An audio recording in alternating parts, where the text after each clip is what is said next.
A recent tribute has sparked discussion across political cycles after placing political commentator and activist Chirwa alongside some of Africa's most influential women. But is that comparison justified, or is it simply an expression of admiration from her supporters? The tribute recognizes Chirwa as part of a broader tradition of African women who have left a lasting mark on politics and society. It highlights figures whose names have become closely associated with leadership, sacrifice, and public service. Among them is Winnie Madikizela-Mandela, remembered for her determination during South Africa's anti-apartheid struggle. Despite years of persecution, she remained one of the country's most recognizable symbols of resistance and continues to be a significant figure in South African history.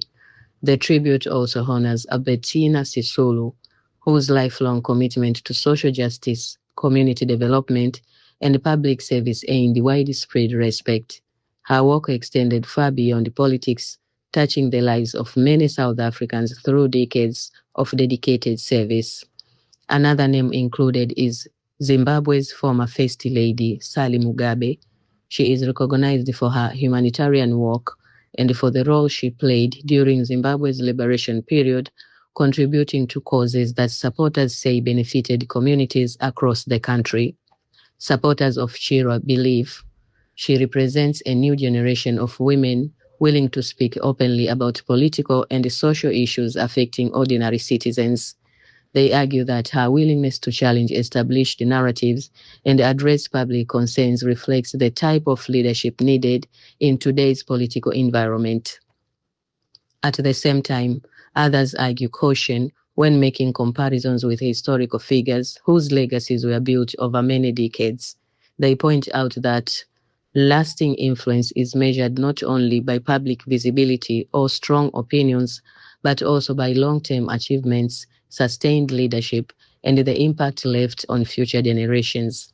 So, does Chirwa belong alongside some of Africa's most respected female leaders?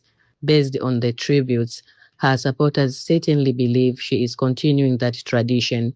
However, whether history ultimately places her in that company remains a question that only time, future accomplishment, and lasting contribution can answer. What do you think? Are these comparisons appropriate, or is it too early to place Chirwa among Africa's historical political figures? Share your thoughts in the comments below. And if you enjoy balanced news analysis, be sure to subscribe and join us for more discussions and the stories shaping today's political landscape.